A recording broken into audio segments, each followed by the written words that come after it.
Good afternoon. This is Michael Harding. And this is Christina Harding. And we're here with On the Arts, that show that is dedicated to blowing the lid off of all of these wonderful little artistic secrets. She just blew the lid off of that one artistic secret right there. Yeah. We have so many wonderful events, so many wonderful people down here in southern Utah that we wanted to take an opportunity twice a week to reveal these people and these events to all of our listeners out there. Now, I'm amazed. I am a transplant to St. George. I did not grow up horrible. Here. It really is, but thankfully the body of St. George has accepted me. They have not rejected me. Okay. No. And I've been amazed, constantly amazed. I've been here just a little over 10 years and amazed at the breadth of opportunities that are down here, not only to participate, but also to experience different forms of art. Well, it's grown a lot in the past 10 years. I've seen it grow. I can only imagine what somebody who's grown up here has seen as far as just not only the addition of a mall or stores or things like that. A mall? There is a mall. We actually we visited that mall, and I have to tell you, there were stores and people were there. I know in today's day and age with technology and Facebook and things of that sort, that actually going out in public and buying things. That's a thing of the past. It's beginning to be. Yeah. Right. Well, and anyhow, there are so many things that are going on down here, and we relish the opportunity to share those with you. We have a few things that are still going on that we've mentioned before, and also some things coming up next week. Yeah. What are some of these things coming up? Well, Dixie High School just finished doing the Odyssey. Absolutely. Which I heard did very well. And Chicago is currently going on at the Electric Theater. And The King and I just closed last Saturday night. I saw that over at the Opera House as we're talking about theater right now. Yeah, a beautiful production of The King and I. Rachel Cox was amazing. And the voices were, these were community people, but the voices. Well, and Rachel was a guest on our show. Yes, and she runs the children's choir here in St. George. And she just the talent and the children, the voices on those children too. It was a great production, and you never thought you could see that in a little small space, but it was wonderful to be right up close to those actors, and they did a great job. That's right. The quality around here is actually pretty darn good. Yes, when it comes down to it. And even that interview that we had with Rachel and also Paul Weens, who is a local choral director and has quite a history with music and such. That was one of my favorite interviews. Yes. I have to say, we've had so many wonderful ones. Inspiring. Yeah. We talked about kids and what they can bring and the idealism with art and how it can affect them growing up. That was a wonderful, wonderful conversation. Yeah. And I was just over at the Eccles today, and I was looking at all the events. They have little papers. If you have the video, you can see there's a little paper here. But of the upcoming events, so if you're ever wondering what's going on at the Eccles, in the Main Stage Theater or at the Cox Auditorium, you can go over to the Eccles lobby, and right there in that comfortable little sitting area, you'll see a lot of students that are dying. But you'll also see these wonderful little papers and flyers. That, half of them are ready for the semester to end. Right. But you can get, updated on, or you can go to the website, I'm sure. But you can pick up one of these and hang it on your fridge and remind yourself of upcoming events. I mean, on March 28th and 29th, the dance department will be performing on the Main Stage Theater. We also have March 5th, the jazz concert will be on the Main Stage Theater, and I'm sure that's with our special friend, Glenn Webb. Absolutely. And our special friend. Our special friend. Glenn Webb. He's our cool cat. He's our cool cat. And then they have, on March 7th, I thought this was interesting, a Latin American music festival at the Eccles Concert Hall. And I think we maybe need to get somebody on to talk about that with us. We will see if we can get Gabriel Iglesias to come on. That's interesting. And then also we have the Symphony Band Concert March 8th. That'll be in the Eccles. And the Faculty Chamber Recital featuring the Zion Trio will be March 23rd. Oh, those three Zion folks. Those are just a few of the things going on at the Eccles. And then at the Cox Celebrity Concert Series, and this will be at the Cox Auditorium, we have this thing called March 5th. It's called Catapult. And I don't know anything about that, and I'm going to have to investigate. But that's March 5th. That's next week. And Justin Flom, March 26th. So everybody get online and look up these events and see what they're about. If you're looking for something to do, check out these dates. Yeah. Now, as we do this show, one of the great things is, of course, getting to know some of our guests. Getting to know you, yes. Okay, if we go back to The King and I. He doesn't want to hear that. Yes. I'm done hearing that Kyle's like, bye.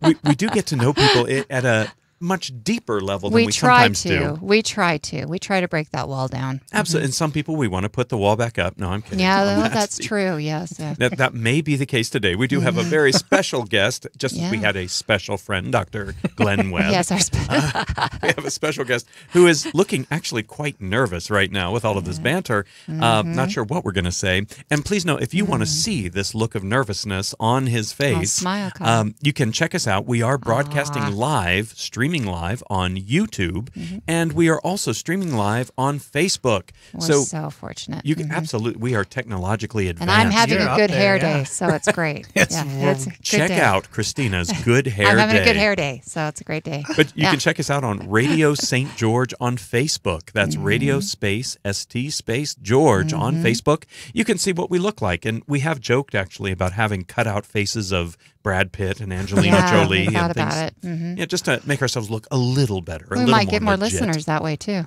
Absolutely. Maybe. Yeah. You know, I think our goal should be before the end of season 3 to have listeners in the 3 digits is what we're looking at. Dream on. Right? Yeah. Absolutely. Now, in order to introduce our guest, I was doing a lot of thinking, as I always do, about how can we do our smooth segue. You're very smooth too. Thank you very much. Now I am getting nervous. Yeah, it's like butter. Yeah, and actually, check him out. He's sweating just a little bit. And I was remembering my past. And I was remembering as a kid, what would happen. I grew up in the Washington, D.C. area. And every Saturday morning, my brother, who, I've mentioned he's a concert pianist now and such, but he and I would go to American University, which is in Washington, D.C. Every Saturday, we'd get up, at some strange, terrible early hour that people should not be experiencing. And we would go into Washington, D.C. and take our music lessons, our piano lessons.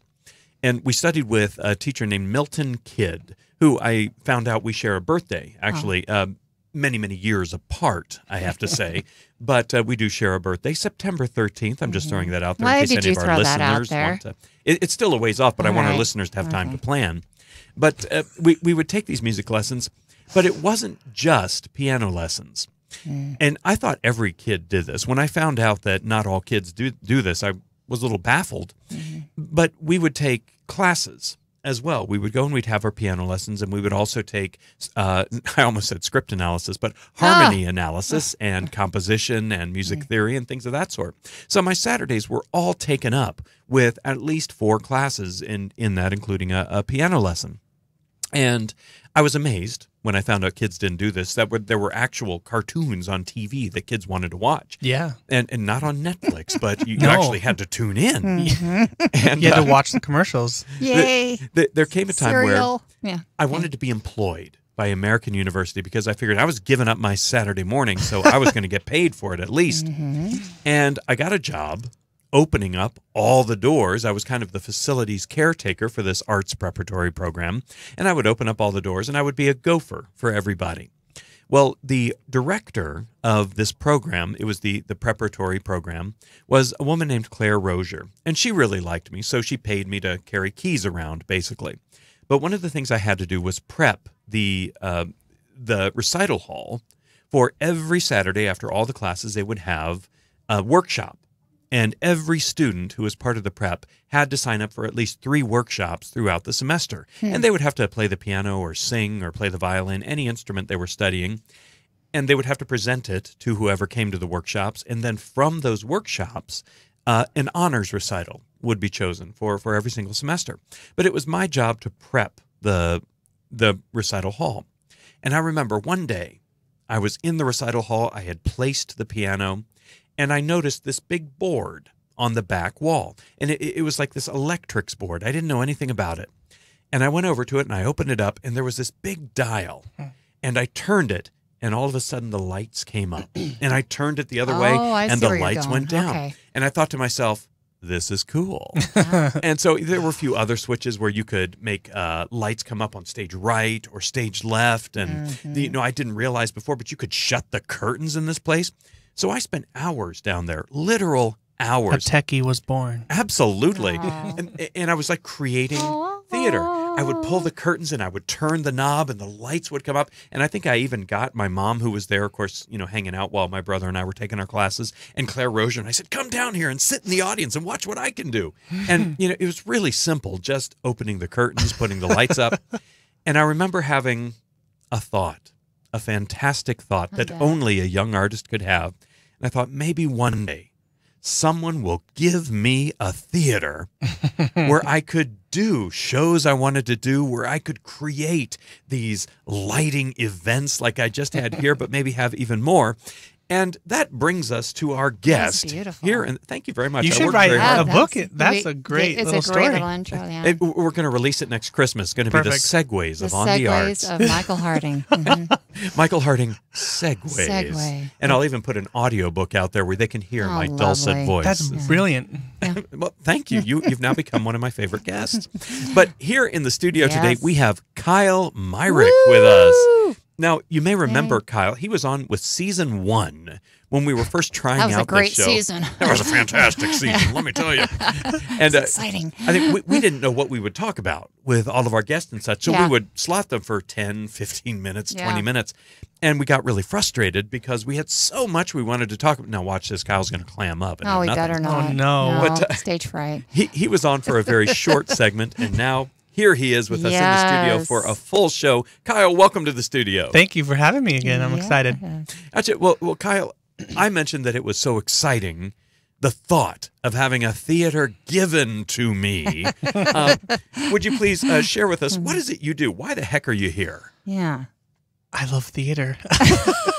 And that's the end of the show. And we're done. And scene. We really needed only 15 minutes, I guess. Well, that was 14 and a half of me talking. Oh, okay. So that was well worth it. Okay. That was. Geez, I love theater. It all started out because of a girl in high school. Been there, my friend. Senior year. Did it for a girl, fell in love, dumped the girl, and here we are. And now you're still doing it. Theater I'm still doing it. Was this a local high school? Yes. I graduated from Hurricane High School. Hurricane High. Yep. Back in 2007. Wow. Was that Richard Hill? That was. Got it. My senior year. I had done no theater except my senior year. And oh my goodness, it was the hardest thing I've ever done. I played Bobby Child in Crazy for You. That's a tough show. That role, for never doing it before, I was really scared out of my wits memorizing all those lines. Yeah. That's a song and dance role, isn't it? It's a big song and dance role, yeah. Gershwin music. Really fun show. But ever since then, I caught the bug, as they say, and haven't given it up to the detriment of whoever else is in my life, I guess. Yeah. To the detriment. But I'll tell you, you're actually a position of power, shall we say, or an administrator of, a creator of, at a particular place. Where is that? So the Hurricane Fine Arts Center, that's kind of where I hang out. When I was doing theater in high school, my music teacher, Scott Maurice, we had always talked about a little show called Forever Plaid. And he always was trying to get us like, hey, we should just put on the show. We'll just do it ourselves and we'll have a fun time. So after I graduated, he came to me and he said, let's do it. And I said, all right, I have nothing else to do, I guess, this summer. So we did it. And the city had just acquired the space from the school district. They sold that piece of property and those buildings to the city. And we said, hey, if you'll give us the keys, we'll kind of sweep up and do a little painting and hammer a nail here or there. And they said, okay. And that's kind of where this all started. And since then, it's become that place that you were in where all these fun kind of dreamlike things have come true. We've built it from nothing. And yeah. Well, I have to say, you probably have a lot of not only high school graduates, college graduates, MFAs out there. People have gone to New York and been chewed up and spit out who are very angry at you right now. Am I correct that you graduated high school in 2007? Is that what you said? Yep. Yeah. And you're running a theater that you basically set up. What year did this theater start? This started in 2009, so I've been there since then. So yeah, I know how lucky I am to be out there. as hard as it's been kind of learning by doing, I don't think that I could ever give up that experience over, you know, you were young then. You were just a little guy. I was 18 years old. Wow. Now, how was that? Running a theater with, I'm sure the city council was involved, or were they involved? You know, it's only because yes, now it's a full-fledged city endeavor. Wow. But at the beginning, this was only possible because of our city manager, Clark Fawcett, and hats off to him for trusting an 18-year-old to just kind of take the reins of a theatrical space. But it was his dream to use that space that the city bought. He didn't want to see it go, unused and that money wasted. And so he's trusted me since then, and every production meeting I thank him for letting us do, it's such a neat experience. Did you start out with one play a year, or did you start out with a full season? We kind of just did show by show, and it wasn't anything. You know, we did Forever Plaid, and I can't even remember the next show. It's been so long. But we started out with small shows, you know, with a small cast, small budget, because we were doing it for fun. And that's what I love. I mean, even still today, even though we're subsidized by the city, people might, you know, fall over at what we do, what our budget is for what we do. It's all for the love of theater and the art of it and what it does to people. It's really, really neat. When would you say that it started catching on out in Hurricane? Well, it caught on immediately because at this juncture, the only community theater back then was St. George Musical Theater, but they had just gone dark. They had closed their doors. And there's nothing except, you know, regional professional theater. And I wasn't going to drive up to Shakespeare and audition or however, you know, I don't even know how that works at Tuacahn. I had just finished a season at Tuacahn, and I decided I don't want to do this for a living. This is not, I don't want to travel every 6 months. This is not my thing. It was a great experience doing a show there. But I'm like, I want to do it because I like to do it. I don't want it to be a job. And so I'm like, I guess I'll just do it by myself. And it was just the perfect storm, you know. A perfect storm in Hurricane. It was a perfect storm in Hurricane. Yeah.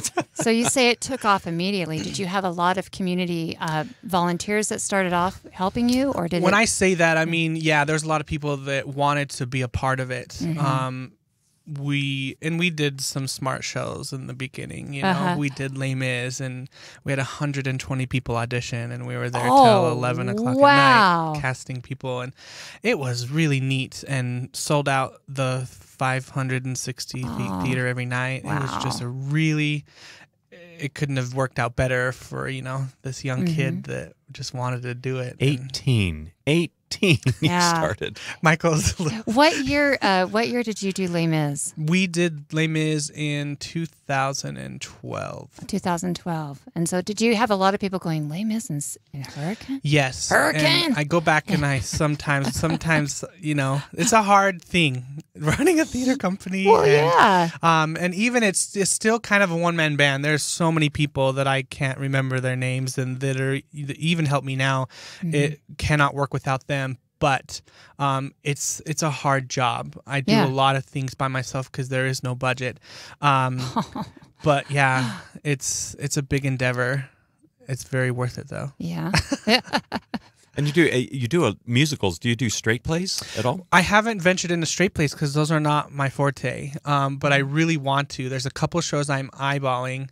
You know, as we grow, we look into the future.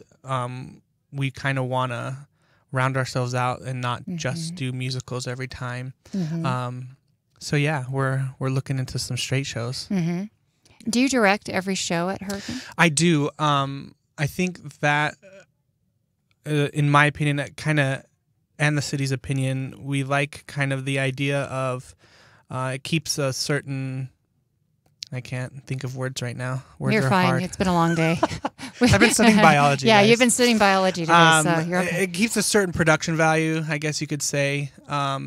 You know, in community theater, where you have in its repertory theater, you bring in different people, different production staffs. The quality will go up and down, and that's just the nature of the beast. And so we like to think that it kind of is even kill for us out there to keep it this way. And we're not opposed to people coming in and being interested. I think that would be a neat thing, but that's just kind of the way it's been thus far. For now. So you're not only do you run that, but you're also a student at Yes. Dixie State University. I'm finally going to be done this You're semester. finally Michael's going to kick me out finally. And you also you work at other theaters around. Yes, so I'm the technical director of St. Joe's Musical Theater. Okay. That's where I make money to support my family for the time being. Your families. Yes. And you're also a dad. Yes, I'm a dad. My favorite job, Yeah, yeah. of course. And now I understand your wife is involved with these yes, shows I too. couldn't do any of this without my wife. I was going to she's say. she's the everything extraordinaire. Mom, babysitter, costumer, choreographer. She's now directing. Oh. She's directing for St. Joe's Musical Theater this summer. So Fantastic. yeah, she is a one-man band, as they say. She could do it all as well. And I'm assuming that helps the marriage because you're both so passionate about it. And Yes. the hours that it takes. We know how it goes. Yeah. And I'm just excited because I always tell her my baby's going to be a theater baby. So she grows up to be a biologist. Oh, that's what Sammy says every day. Yeah. Well, I'll tell you, one of the fun things about doing this show is we get the life stories Yeah. of our guests. Now, I still am. I'm not going to let this go, by the way. Okay. Your life is not nearly as long as some of the lives that we've talked In this about room, here. yeah. Yes. But let's talk about where you came from. You talk about how you got into theater because of a girl. Yep. And, I cannot tell you how often that happens. It's not the most manly thing to say, I'm going for the musical. In high school especially, right? Yeah, exactly. There's a stigma. And that's where, Hurricane, it's a smaller town. I grew up in a cow town, so you can imagine, it was a real popular thing to go into theater.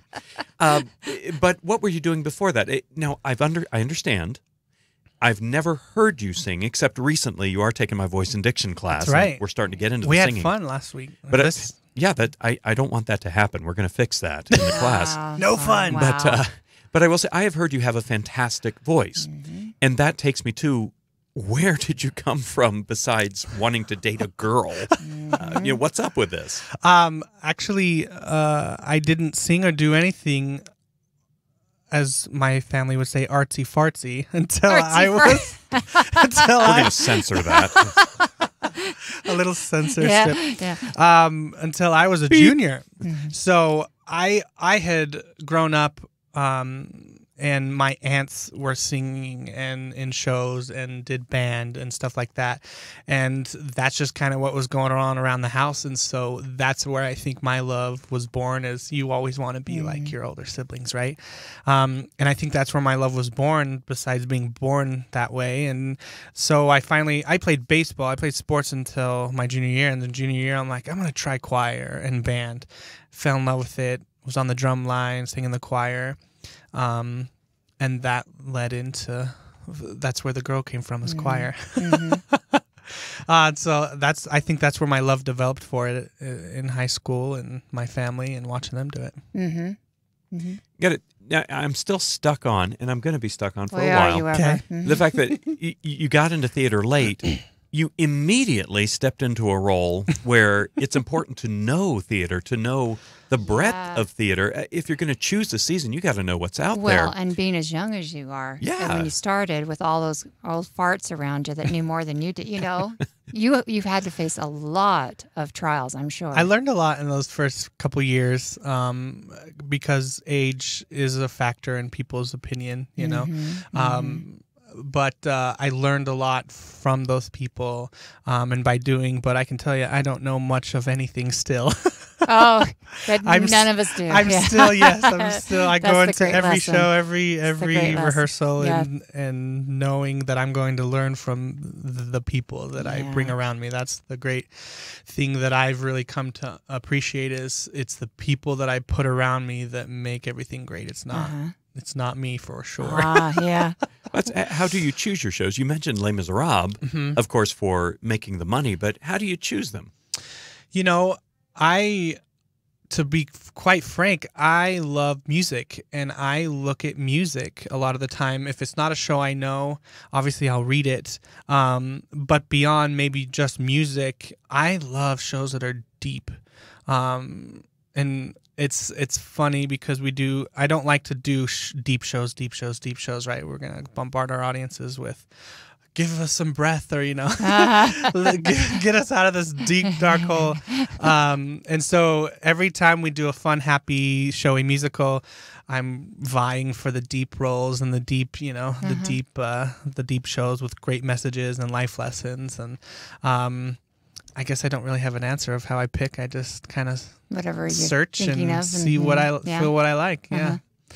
I mean, there's lots of other political answers that go into it, but I like to pick for the art, obviously. Now, this is not something that you could just, because you are a student and you are working another job and you're a father, this is not something that you can just do for 2 hours a night, I'm guessing. This is a lot more hours that go into this. How many hours a day do you spend with Hurricane Theater? I couldn't even tell you. It's more than a full-time job for certain. Yeah. Like I said, beyond just, kind of doing the artistic side of it, there's got to maintain the sound system for everything that's in there. I'm painting the stage. I build the sets, all that stuff. I adjust the lighting. I hang lights, all that stuff. And I'm always one show ahead. My wife makes fun of me all the time. Focus on the show you're doing now. Well, I already did that. Now I got to plan into the next one, and so yeah. Well, I would think too. These are community actors that come to audition, so they're volunteering their time. Yes, I would think there has to be a level of community and family that you would have to establish for people to want to keep coming back to be a part of this theater.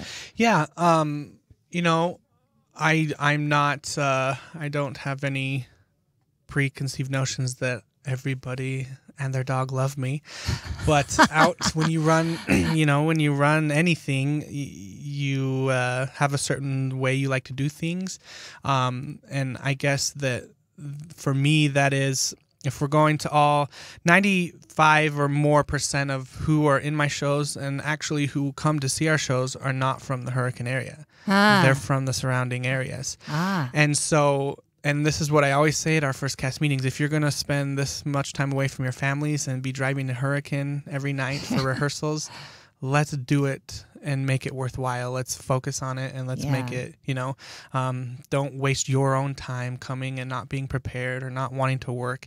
And I think that is kind of stuck now finally, and people know what they're coming and signing up for. And I think, like you said, it's created this community, and all community of actors and singers and stuff. We're already established, but I think we have our own little special niche out in Hurricane.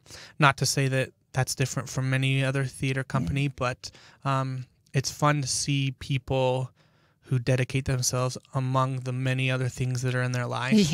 And I think that's what makes community theater special among professional theater. Is it is for the love. It's they are spending money to be there, and even more time away from their families, and it makes it that much more special when we get something good. That's where you did a lot of learning, of course, when you started this out, and that's not just directing. It's not only the administration, but you said you maintain the lights, you build the sets. That's a huge learning curve. People go to school for this over the course of 4 or 5 years. They get a lot of experience. You were kind of thrown in. Did you ever run into any problems with respect? Absolutely. I mean, here you are, this young, and I have to admit, I'm going to be real honest and make a confession here on this show. When I was here maybe 2 years, I got here in 2007, I heard about this twerp who was running a theater. There you go. In Hurricane, who was this young kid. And my immediate thought was, what is going on here? So, and I'm kind of ashamed to admit that, but there really was how did this happen? I can only imagine. I didn't even know you. We didn't even meet until a few years after that. What was it like dealing with older city officials, older artists, older, more experienced people? We had a few of those people, but I'll always go back to, I had a wonderful support system in the city and in Clark Fawcett, and people who saw what this could be, and understood how much work it really does take. Yeah. But there were a few people that, like you say, maybe, I don't know, maybe it was jealousy, maybe it was, I could do this better. But, I guess the easy answer is things happen for a reason. And I always say we filter out the people and things that, aren't for us. And over the years in every show, that's what happens, People come there that know kind of what we're about, and it sticks. Well, I'll tell you, you have an adorable, adorable daughter. And I have to ask you, how did you meet your wife, Sammy? Doing a show. Right after I graduated, I auditioned with the first girl that I thought that I loved, right? The girl that I did theater for. We auditioned for a show together where I met my wife. What? So we did Oklahoma, and she was the choreographer for Oklahoma at SGMT. Oh. And, it sparked, and after that, it kind of fizzled out, and we hadn't seen each other for a couple years until I needed a dancer in Hurricane for Anything Goes. And Sammy, I text her, and there's where the story began for us. She came and did a show, and we fell in love. You were hoping, you're like, come and choreograph this show. I need some help. Yeah. I didn't think of that, but it happened that way. Okay. Well, that's always one of the more amusing sides of theater that I think is amusing anyways, is something called the Showmance. And you keep bringing up these people that you fell in love with. Oh, it happens all the time on stage. Yep. And I tell a lot of my acting students that it's because you're being intimate with someone else. Yeah. And that word intimacy, that is so misunderstood when it comes to theater. In today's society, we reserve that for romantic relationships and such. But what makes theater theater, or what makes good theater is a true connection between the people that are on that stage. Yeah. And I've seen it quite often blossom into a showmance that ends quite quickly once the show is taken out. It ends other things, doesn't it? Well, it's funny you mentioned that. We talked about that in class the other day, and I was like, yeah, people forget this. You can be vulnerable, and you can do things on stage that you don't do outside of the stage. And me and my wife talk about that. Sometimes I direct her sometimes in Hurricane, and it's in a romantic role, and people always say, how can you direct your wife to kiss another man? I'm like, it's theater. It's theater. I love it. What really freaks him out is I love it when it's right. I'm like, if it's weird, then I feel weird. But if you look like you're in love and you're kissing her right, I love it. It's great show. You're one of them artist types. I don't know about that. I don't understand I don't know about people. Yeah, that's where a weird theater connotation comes in. Shut down that theater, I'll tell you. That's got to be hard. I mean, I know Christina and I, we both have the same view. If it's good, if it's well done, if it's part of telling the story.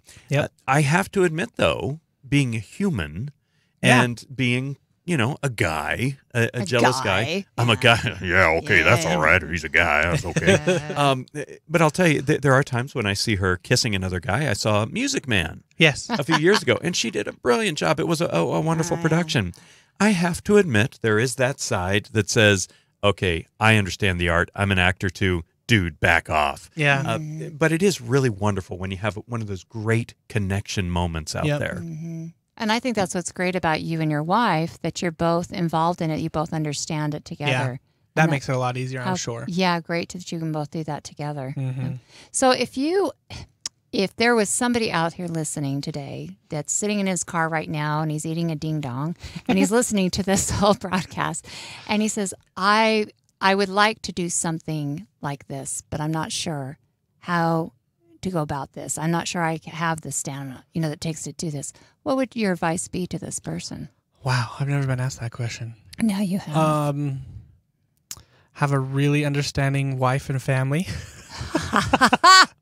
It takes a lot of hours, a lot of your life, and so you have to be passionate. And there's going to be days that you wonder why you do this. Oh yes. And then the next day you fall in love with it all over again and remember exactly why. Yeah.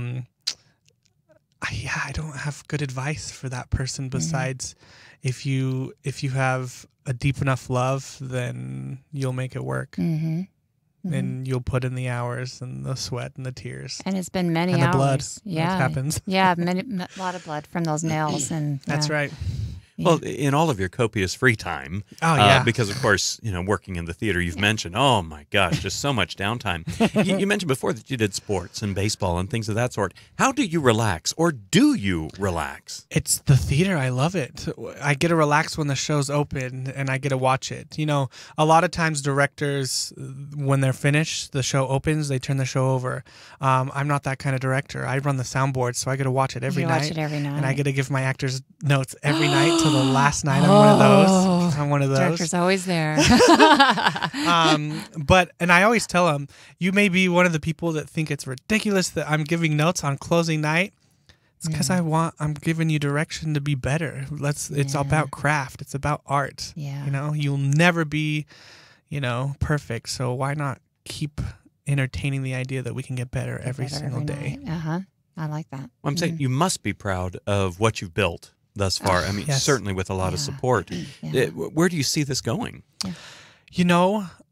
My ultimate goal and dream job would be to be doing this on a large scale by myself. When I say by myself, it be my theater, my brick and mortar, or even, maybe, an artistic or executive director.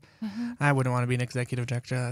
I don't like all the paperwork stuff. I like the artistic stuff. I like the artistic stuff. But to just kind of do this on a professional level, because I think I can still bring the love that I have for it, even on a professional level, and that's what I love to do.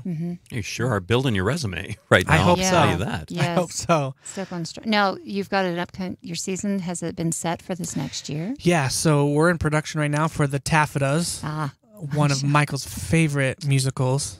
He loves grimacing. He loves those jukebox musicals. That's a subject for a show in and of itself. My attitude towards these jukebox musicals.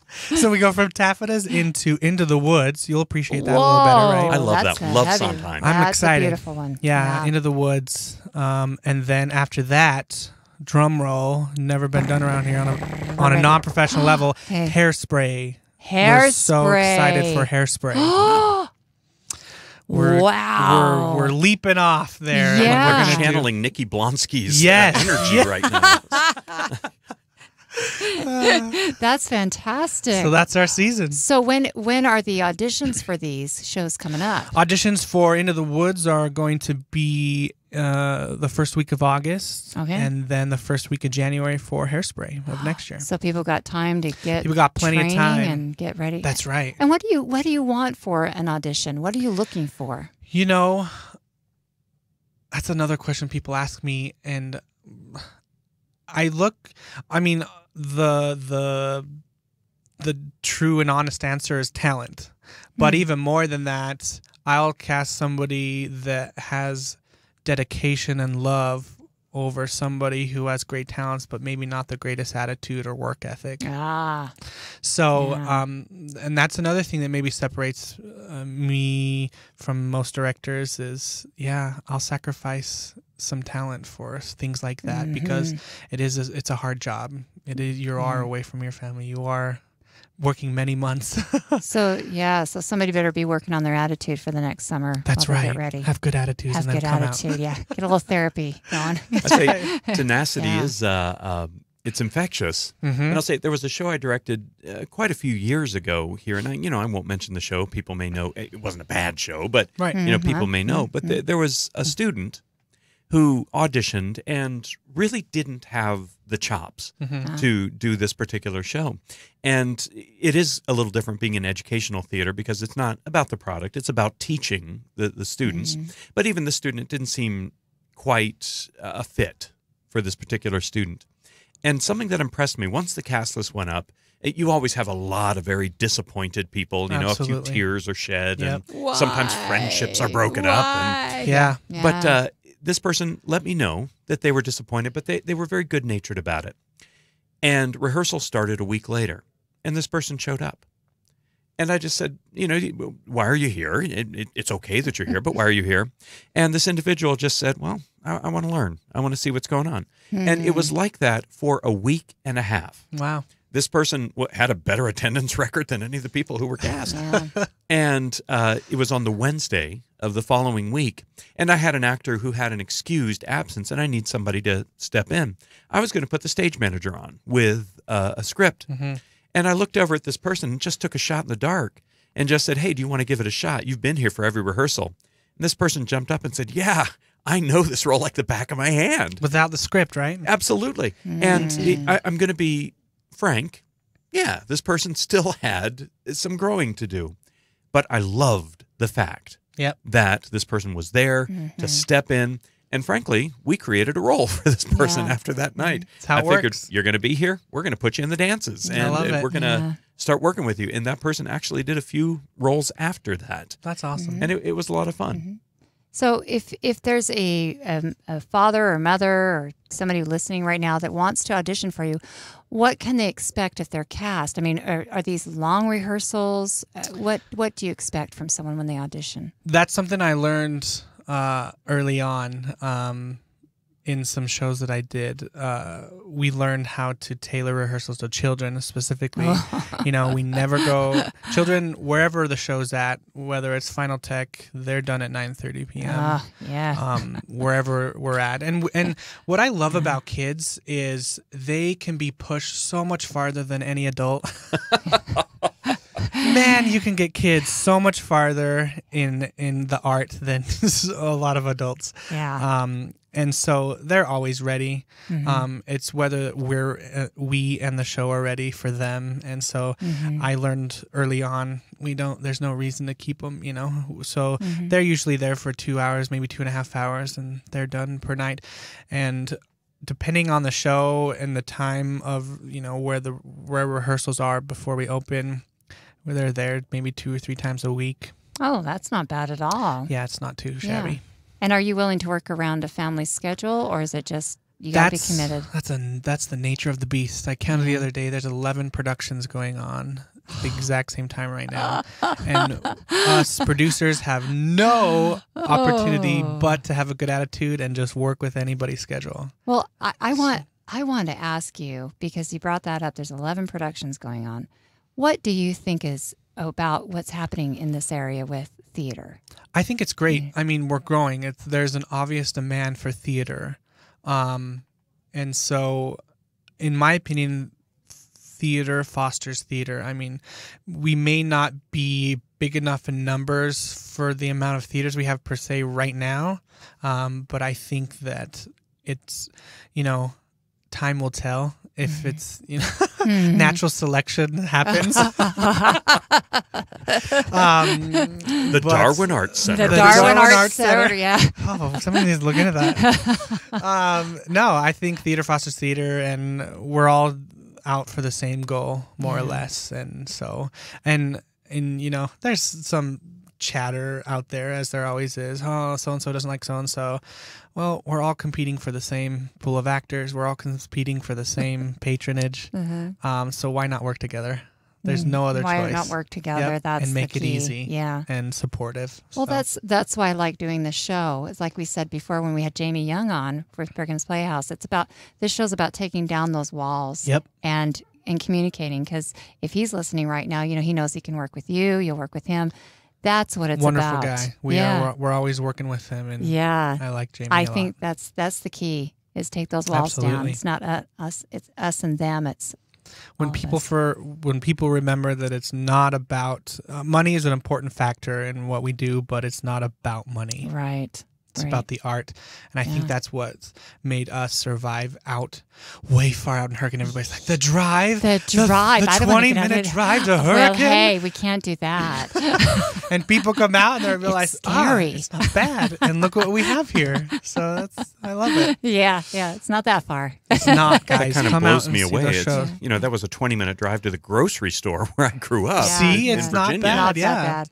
So when is your show opening, the next one that's coming up? Taffeta's opens April 11th, but there is a preview night. Sorry, the 12th. The preview night is a Thursday on the 11th. Okay. And, you know, I can't talk about the specifics because I'll mess them up. Uh-oh. But there's a special that night. It's really cheap or free, one of the two. What? So, yeah, go on our website, and that'll all be on there. Okay. Because I'll mess it up. And what is your website?